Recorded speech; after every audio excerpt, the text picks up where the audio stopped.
قدموا ثلاثة على الوصي وقالوا عليكم رابع. جاوبنا الشيعة للأرض فوق السماء السابع. ابن القحافة الناصبي وعمير بعد التابع. يقول عثمان هالشيخ الخرف ما عنده اي شي نافع، ذربنا على الحيدر علي ما عادلوا بالواقع. ظل المريض بحيرته والصيدلي عافى ومشى، والناس ساعات المرض مرتابة وبهم عايشة.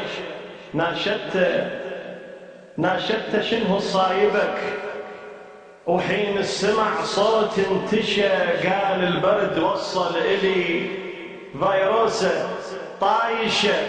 قلت له الدول يشفي العلل هاك اخذه بس لا تناقشه. بوجه الصبح العن عمر، بوجه الصبح العن عمر وعثمان. من بعد العشاء وقت الظهر يا صاحبي العن ابوها العايشة.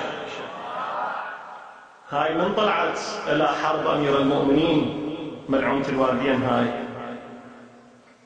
خاطبها منو حسب ما ذكر ابن عباس، قالها تجملتي تبغلتي ولو شئتي تفيلتي.